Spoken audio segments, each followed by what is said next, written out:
الحمد لله الذي جعل عيد الأضحى عيدا للمسلمين وجعل سنة رسوله إبراهيم عليه الصلاة والسلام. أما بعد فأعوذ بالله من الشيطان الرجيم. بسم الله الرحمن الرحيم. وقال تعالى في الكلام المجيد والفرقان الحميد: قل إن صلاتي ونسكي ومحياي ومماتي لله رب العالمين. میری محترم سامعات، اللہ تبارک و تعالی ارشاد فرماتے ہیں: قل ان صلاتی، اے محمد صلی اللہ علیہ وسلم اعلان فرما دیجئے، ان صلاتی، بے شک میری نماز، ونسکی، اور میری قربانی، ومحیایا، اور میرا جینا، ومماتی، اور میرا مرنا، للہ رب العالمین، اللہ تبارک و تعالیٰ کے لیے ہے۔ میری محترم سامعات، عید کا مزہ تو تب ہے کہ جب جذبے قربان ہوں، آرزوؤں کے مقدس سلسلے قربان ہوں۔ ملت ہے پریشاں مگر عید ہے پھر بھی، ملت ہے پریشاں مگر عید ہے پھر بھی، غم چاٹ گیا خون جگر عید ہے پھر بھی۔ میری محترم سامعات، عید الاضحیٰ کا دن بہت مبارک دن ہے۔ اللہ تبارک و تعالیٰ نے یہ دن اپنے مسلمان بندوں کے لیے عید کا دن بنایا ہے۔ یہ مہمانی کا دن ہے۔ اللہ میزبان ہیں اور مسلمان اللہ کے مہمان ہیں۔ اللہ تبارک و تعالیٰ اس دن مسلمانوں کی مہمانی فرماتے ہیں۔ میری محترم سامعات، عید الاضحیٰ کے دن آپ سب حضرات جن کے پاس وسعت ہے، اپنے قیمتی اور محبوب جانوروں کو اللہ تعالیٰ کی رضا کے لیے اس کی راہ میں قربان کرتے ہیں۔ اس لیے میں اختصار کے ساتھ آپ سے مخاطب ہوں، کسی لمبی چوڑی تقریر کا موقع محل نہیں۔ میں اس عظیم الشان، مقدس اور مبارک موقع کی مناسبت سے آپ کو عید کی تعریف بتانا چاہتی ہوں کہ عید کی تعریف کیا ہے، اس قربانی کا مقصد کیا ہے، اور جو قربانیاں آپ نے اپنے گھروں میں جا کر کرنی ہیں ان کا طریقہ کیا ہے۔ بعض لوگ کہتے ہیں عید الاضحیٰ، یہ لفظ صحیح نہیں۔ عید الاضحیٰ اضحیہ کی جمع ہے اور اضحیہ کا معنی ہے قربانی۔ تو عید الاضحیٰ کا معنی ہوا قربانیوں والی عید۔ لفظ قربانی قرب سے مشتق ہے اور قرب کا معنی نزدیکی ہے، اس لیے قربانی کا معنی ہو گیا کہ وہ عمل جس کے ذریعے انسان اللہ کی نزدیکی حاصل کرے۔ یہ قربانی کا لفظ قرآن پاک میں بھی موجود ہے۔ سورہ مائدہ میں ہے: سیدنا آدم علیہ السلام کے دو بیٹوں حابیل اور قابیل کے درمیان کسی مسئلہ میں اختلاف پڑ گیا۔ اس وقت رواج تھا کہ جو اللہ کا مقرب اور پسندیدہ بندہ ہے یا جو حق اور سچ پر ہے وہ قربانی کرے گا اور دوسرا بھی قربانی کرے گا۔ جس کی قربانی کو آگ آسمان سے آ کر کھا جائے گی وہ سچا ہے، اور جس کی نہ کھائے گی وہ جھوٹا۔ حابیل اور قابیل دونوں نے قربانیاں دی، دونوں نے قربانیوں کو اس جگہ پر رکھا۔ حابیل کی قربانی کو میری محترم سامعات، آگ آسمان سے آ کر کھا گئی اور قابیل کی قربانی ویسی کی ویسی ہی پڑی رہی، تو قابیل نے حسد کی آگ میں جل کر حابیل کو قتل کر دیا۔ میری محترم سامعات، امام الانبیاء سرکار دو عالم صلی اللہ علیہ وسلم نے ارشاد فرمایا کہ قیامت تک جو قتل ہوں گے ان تمام قتل کا وبال اور عذاب اور گناہ جتنا قاتل کو ملے گا اتنا ہی گناہ قابیل کو پہنچے گا، کیونکہ سب سے پہلے اس دنیا میں قتل کا سلسلہ جاری کیا تو قابیل نے کیا۔ قرآن پاک نے یہ نقشہ اس طرح کھینچا ہے۔ اللہ تبارک و تعالی ارشاد فرماتے ہیں وَاتْلُ عَلَيْهِمْ نَبَأَ ابْنَيْ آدَمَ بِالْحَقِّ إِذْ قَرَّبَا قُرْبَانًا فَتُقُبِّلَ من أحدهما ولم يتقبل من الآخر قال لأقتلنك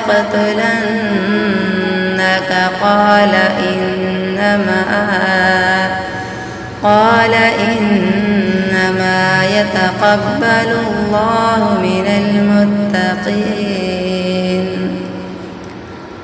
حابیل اور قابیل دونوں نے قربانیاں کی تو اللہ رب العزت نے حابیل کی قربانی قبول فرما لی اور قابیل کی قربانی مسترد کر دی۔ اب قابیل حسد میں آ کر کہنے لگا میں تجھے قتل کر دوں گا۔ حابیل کہتا ہے تو اس میں مجھے کیا کہتا ہے، رب چاہے کسی کو قبول کر لے اور کسی کو مردود کر دے، یہ جو کیا ہے رب نے کیا ہے۔ تنظیم، کوئی جمعیت، کوئی جماعت ایسی نہیں جو اس دنیا میں قربانی کے بغیر زندہ رہ سکے۔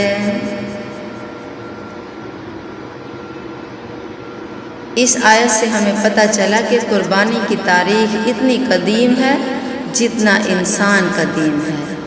کوئی امت، کوئی قوم، کوئی تنظیم، کوئی جمعیت، کوئی جماعت ایسی نہیں جو اس دنیا میں قربانی کے بغیر زندہ رہ سکے، بلکہ میں تو کہتی ہوں کہ اصل حیات، اصل زندگی قربانی پیدا کرتی ہے، اور قربانی ہی زندگی کا دوسرا نام ہے۔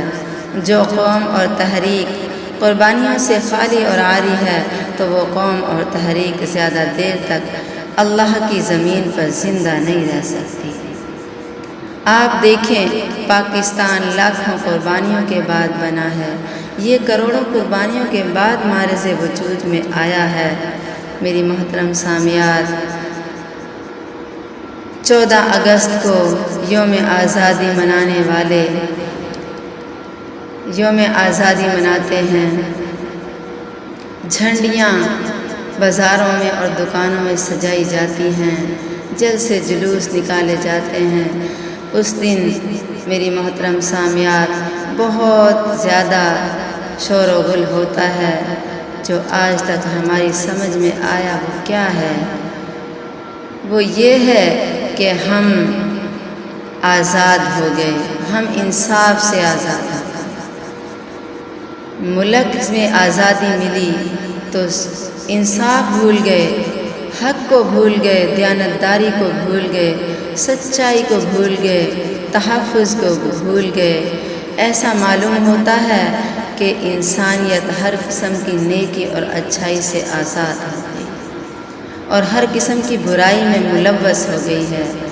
میری محترم سامعات، ہماری آزادی کا مقصد یہ نہیں ہے، اس آزادی کا مقصد یہ کہ ہم انگریز اور ہندو کے غلامی سے آزاد ہو جائیں، اور اس آزادی کا مقصد کہ ہم ہندو اور انگریز کی غلامی سے آزاد ہو کر ایک ملک حاصل کر کے ہر قسم کی نیکی اور اچھائی کریں، انگریزی نظام سے آزاد ہو جائیں۔ میری محترم سامعات، آج تک پورے ملک میں انگریز کا قانون لاگو ہے اور وہی نظام جاری و ساری ہے، اس لیے لاکھوں قربانیوں کے بعد یہ جو ملک معرض وجود میں آیا ہے، یہ جب تک اس کے مقاصد کے حصول کے لیے قربانیاں نہیں دیں گے، اس ملک میں کتاب و سنت کا نظام نہیں آئے گا۔ اگر ہم قربانیوں کے لیے تیار ہوں گے، قربانیوں کے لیے آوازیں اٹھائیں گے، تحریک چلائیں گے، تو محترم سامعات، ہمارے حکمران راہ راست پر آ سکتے ہیں۔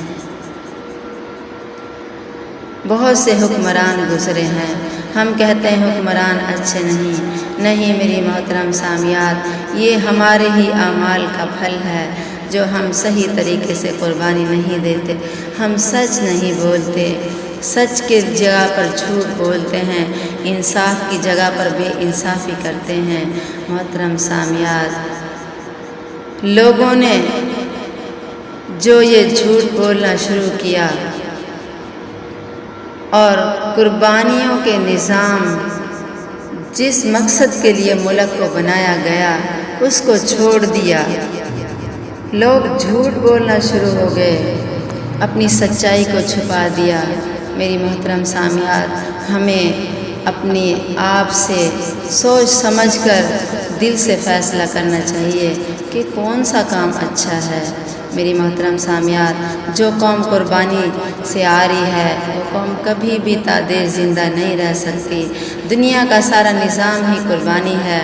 میں سمجھتی ہوں کہ یہ چھوٹے چھوٹے پودے، یہ کونپلے، یہ سبزیاں، یہ فصلات، یہ تمام قربانی کی وجہ سے ہی اپنا سر نکالتے ہیں۔ اس زمین سے قربانی دینے کے لیے ہی تو اگتے ہیں۔ اگر یہ فصلات، یہ پودے اور درخت قربانی نہ دیں تو اے انسان تو زندہ نہیں رہ سکتا۔ یہ درخت اپنی قربانی دیتے ہیں تو اپنے مکانوں کی چھتیں بنا لیتا ہے، یہ درخت قربانی دیتے ہیں تو اپنے مکانوں کے دروازے بنا لیتا ہے، یہ فصلات قربانی دیتے ہیں تو ان کی وجہ سے تیرے مویشیوں اور حیوانوں کا چارہ بن جاتا ہے، یہ قربانی دیتے ہیں تو مویشی پرورش پاتے ہیں، یہ مویشی قربانی دیتے ہیں تو تیری زندگی بنتی ہے۔ پوری دنیا کا نظام قربانی سے، ہر امت اور قوم قربانی دیتی آئی ہے۔ امام کائنات سرکار دو عالم صلی اللہ علیہ وسلم سے پوچھا گیا کہ اے محبوب خدا، ہم جو قربانیاں دیتے ہیں ان کی نسبت کس طرف ہے؟ میرے آقا صلی اللہ علیہ وسلم نے ارشاد فرمایا، ہماری قربانیوں کی نسبت حضرت ابراہیم علیہ السلام کی طرف ہے۔ عرض کیا، ما هذه الاضاحی، یہ قربانیاں کیا ہیں؟ فرمایا، ہی سنت ابیکم ابراہیم، یہ قربانیاں تمہارے باپ ابراہیم کی سنت ہے۔ ایسا سمجھیں کہ ہماری قربانیوں کی نسبت 3 انبیاء کی طرف ہے، حضرت ابراہیم علیہ السلام، حضرت اسماعیل علیہ السلام اور آمنہ کے لال حضرت محمد مصطفیٰ صلی اللہ علیہ وسلم کی طرف ہے۔ ایک بات میں کہنا چاہتی ہوں کہ جو لوگ بھی قربانی کرتے ہیں، جب تک وہ عقیدہ شرک سے ذہن کو صاف نہیں کریں گے تو اللہ تبارک و تعالیٰ کی قسم ہے، مشرک کی قربانی چاہے 20 کروڑ کی ہو، 10 ارب کی کیوں نہ ہو، 10 لاکھ کی کیوں نہ ہو، وہ کبھی قبول و منظور نہیں ہوگی۔ اس لیے ہمیں چاہیے کہ اپنے آپ کو، اپنے عقیدے کو شرک سے پاک کر لیں۔ میری محترم سامعات، میں بتا رہی تھی کہ اس قربانی کا مقصد کیا ہے۔ اس کی تاریخ تو بڑی قدیم ہے۔ اس کا مقصد یہ ہے، یہ جانور آج کے دن آپ کو سبق دیتے ہیں کہ اے رب کی رضا کے لیے مجھے ذبح کرنے والے، اگر ایک وقت ایسا آ جائے کہ رب کا دین تجھ سے تیری کو جان کی قربانی مانگے تو نے اس سے دریغ نہیں کرنا۔ اس سے تجھے یہ مقصد سیکھنا چاہیے کہ قربانی تجھے یہ درس دے رہی ہے کہ کسی وقت اس سے بڑھ کر بھی قربانی دینا پڑے تو 500، 1000، 2000 کے جانور خرید کر ذبح کر رہا ہے۔ اگر تجھے رب کے دین کے لیے مال، جان، اولاد کی قربانی بھی دینا پڑے تو اس سے دریغ نہ کرنا، جس طرح ہمارے اسلاف نے نہیں کیا۔ گلا کٹوا مزہ لے لے پھر اے دل کہاں یہ دن، کبھی خنجر ہو سینے پر کبھی سینہ ہو خنجر پر۔ میری محترم سامعات، ہمارے اسلاف نے بالاکوٹ کی پہاڑیوں پر اپنے گلے کٹوا کر پاکستان کی بنیاد رکھی تھی۔ انہوں نے لا الہ الا اللہ محمد رسول اللہ کے نفاذ کے لیے اپنے گلے کٹوا لیے تھے۔ یہ قربانیاں ہمیں سبق دے رہی ہیں، جانور ذبح کر لینا کوئی بڑی بات نہیں۔ اپنی خواہشات، محبتوں اور ان دنیاوی خواہشات کو قربان کر دو اور اپنی ہر قسم کی مرضی اللہ کی رضا کے تابع کر لو۔ میری محترم سامعات، قربانی میں جو جانور ذبح کرنے ہیں ان کے ذبح کرنے کا طریقہ کیا ہے، یہ پیچھے میں نے مقصد بتایا ہے، اب میں آپ کو طریقہ بتا رہی ہوں۔ طریقہ یہ ہے کہ اگر آپ اپنے جانوروں کو خود ذبح کر سکتے ہیں تو بہتر ہے، اگر ذبح نہیں کر سکتے تو جو بھی ذبح کرے اس کو چاہیے کہ اپنی چھری تیز کر لے اور جانور کو بار بار چھری نہ دکھائے۔ چھری کو تیز کرنے کے بعد جانور کو قبلہ رخ لٹائے اور پھر یہ دعا پڑھے، انی وجہت وجہی للذی فطر السماوات والارض حنیفا وما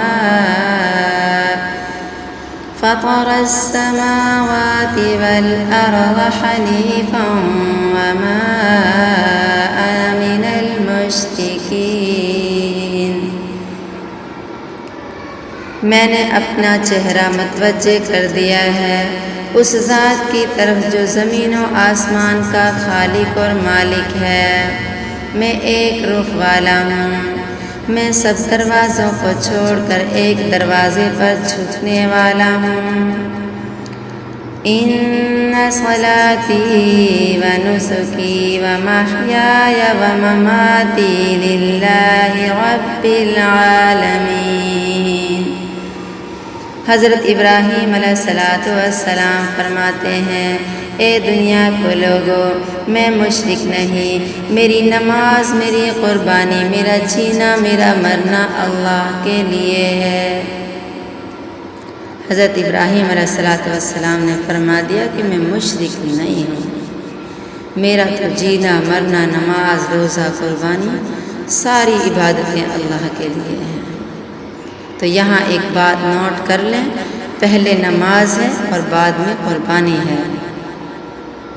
پہلے نماز، بعد میں قربانی۔ اگر نماز نہیں تو قربانی بھی نہیں، پہلے نماز، بعد میں قربانی ہے۔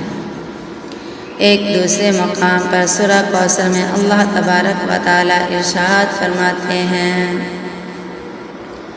فَصَلِّ لِرَبِّكَ وَانْحَرْ۔ اے میرے محبوب، پہلے نماز پڑھنا اور بعد میں قربانی کرنا۔ امام کائنات سرکار دو عالم صلی اللہ علیہ وسلم نے ارشاد فرمایا، جو آدمی عید کی نماز سے پہلے قربانی کر لیتا ہے، لا نسک لہ، اس کی قربانی کوئی نہیں ہے۔ پہلے عید نماز پڑھی جائے گی اور بعد میں قربانی ادا کی جائے گی۔ میری محترم سامعات، ہر کام شرع کے خلاف ہو رہا ہے، اسلام کے خلاف ہو رہا ہے۔ ایسا ہے جیسا کہ اسلام کی روح کو مسخ کر دیا ہے۔ ہر اس کام کو اسلام سمجھتے ہیں جو ہمارا دل کہتا ہے، جو ہماری مرضی ہوتی ہے۔ میں بتا رہی تھی کہ تم مشرک نہیں ہو۔ حضرت ابراہیم علیہ السلام جس نے یہ قربانی کا سلسلہ جاری کیا ہے وہ مشرک نہیں تھے، وہ قبروں کی پوجا نہیں کرتے تھے، وہ قربانی دیتے تھے صرف اور صرف اللہ کے لیے۔ میری محترم سامعات، لا شریک لہ وبذالک امرت وانا اول المسلمین۔ پڑھ کر کہنا ہے، اللہم منک ولک بسم اللہ واللہ اکبر، اور اتنا پڑھ کر ذبح کر دینا ہے۔ اب گوشت بنا کر خود بھی کھاؤ، اہل محلہ میں تقسیم کرو، عزیز و اقارب اور دوست و احباب کو دو، اسے 2 دن رکھو، 10 دن رکھو، جتنی دیر رکھ سکتے ہو رکھو، اور غرباء و مساکین کی طرف زیادہ توجہ فرماؤ۔ جو لوگ قربانی نہیں کر سکتے ان کی طرف ضرور گوشت بھجواؤ اور خود بھی جی بھر کر کھاؤ۔ امام کائنات سرکار دو عالم صلی اللہ علیہ وسلم نے ارشاد فرمایا، آج کے دن رب کے نزدیک سب سے بڑا اور مقرب عمل رب کریم کی راہ میں خون بہانا ہے۔ صحابہ عرض کرتے ہیں، یا رسول اللہ، ہمیں اس کے بدلے میں کیا ملے گا؟ تو آپ صلی اللہ علیہ وسلم نے ارشاد فرمایا، بِكُلِّ شَعْرَةٍ حَسَنَةٍ، قربانی کرنے والے جانور کے جسم پر جتنے بال ہوں گے اللہ تبارک و تعالیٰ تمہیں اتنی نیکیاں عطا فرما دے گا۔ امام کائنات سرکار دو عالم صلی اللہ علیہ وسلم نے ارشاد فرمایا ہے کہ جانور کا خون زمین پر گرنے سے پہلے اللہ تبارک و تعالیٰ قربانی کرنے والے کے تمام گناہ صغیرہ معاف فرما دیتے ہیں۔ ابھی خون زمین پر پہنچا نہیں لیکن گناہ سارے معاف ہو گئے۔ اس سے بڑھ کر انسان کے لیے اور کیا خوشخبری ہو سکتی ہے۔ صدق اللہ العظیم وصدق رسولہ النبی الکریم ونحن علی ذلک لمن الشاہدین والشاکرین والحمد للہ رب العالمین۔ اللہ تبارک و تعالیٰ سے دعا ہے کہ ہمیں قرآن پر اور آپ صلی اللہ علیہ وسلم کے فرمان پر عمل کرنے کی توفیق نصیب فرمائے۔ وآخر دعوانا ان الحمد للہ رب العالمین۔